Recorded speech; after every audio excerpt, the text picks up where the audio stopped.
Hello. With everything that's been happening around the world lately, I have been thinking a lot about progress and the miracle of science. And coincidentally, I happened to watch Jurassic Park. And I realized this movie isn't so much about dinosaurs as it is about the responsibility of creation. And should one be cautious or optimist about all the power that we have with the new technology?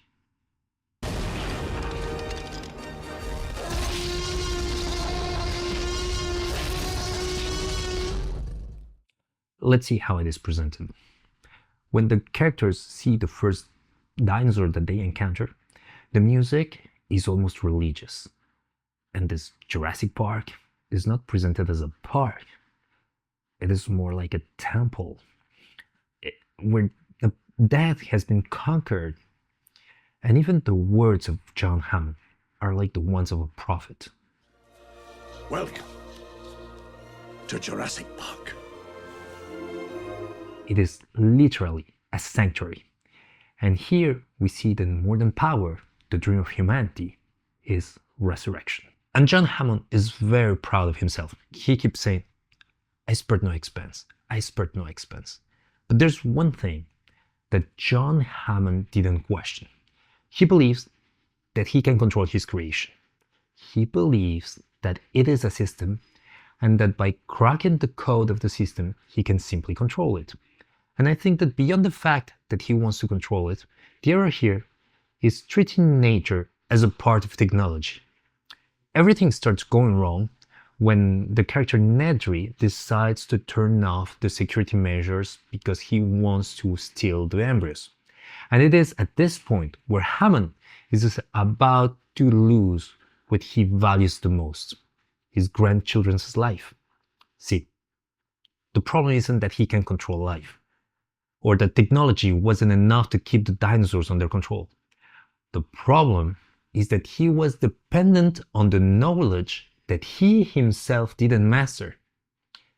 And I think that that is what people miss when they watch Jurassic Park, is that John Hammond has the means to create this miracle only because he has the money, not because he has the knowledge.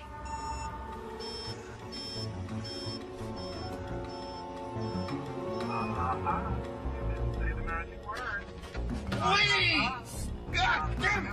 Hate this hacker crap! And that represents the real danger. But there's another movie that takes this idea much further. Because what if the creator is a genius visionary, a real one? What if the creator is fully aware of the consequences and still decides to continue? That is what Blade Runner is about. It is a great movie.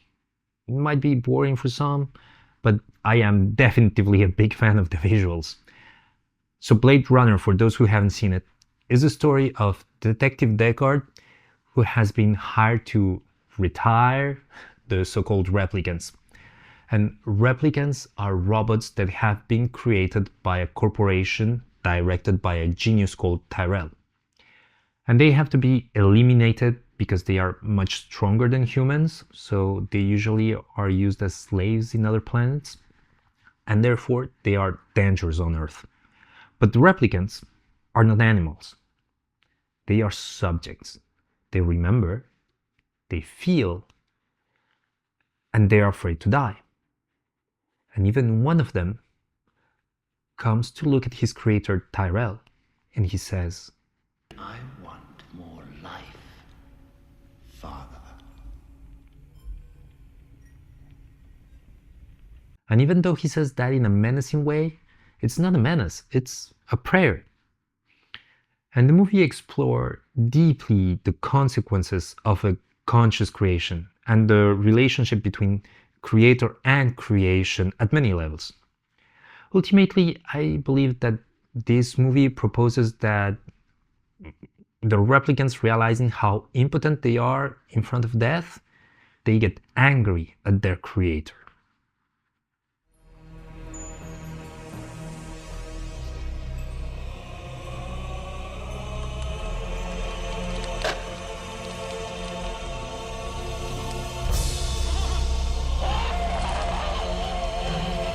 So here are the differences.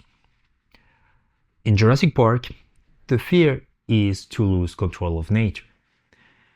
In Blade Runner, the fear is that creations have consciousness. John Hammond wants the dinosaurs to obey. Tyrell doesn't even consider the suffering of his creations. One plays to be God in front of nature, the other one plays God in front of consciousness. One is afraid of chaos, the other one ignores suffering. So up to here, it seems that the problem is to create something that has life itself, that we have to let free. That our problem is our ego, that we are control freaks and we want to keep control of our creations. But I don't think that's the problem. I think that being able to create is one of the things that makes us human. That makes us special. Actually, it is what distinguishes us from the rest of everything else that exists. And it's wonderful. And these movies show it in a hopeful way. At the sight of the first dinosaur, it creates admiration. It's marvelous. It's a beautiful sight.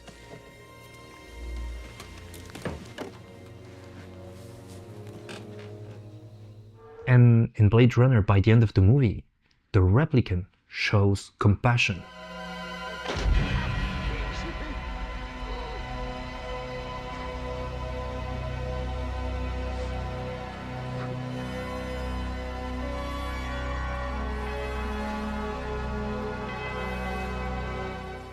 He didn't want to destroy anyone. He wasn't a cold-blooded killer. He simply wanted to live, to be free. Compassion. That is the keyword. So my conclusion is that in front of the huge power that we have nowadays, we have to be compassionate. And we have to teach this compassion. And hopefully, in the future, our creations will be compassionate with us. But I don't know. Those are my thoughts. Let me know what you think. Do you think we should keep creating? Is it dangerous or not? Leave a comment, subscribe, and I hope to see you next week in another video.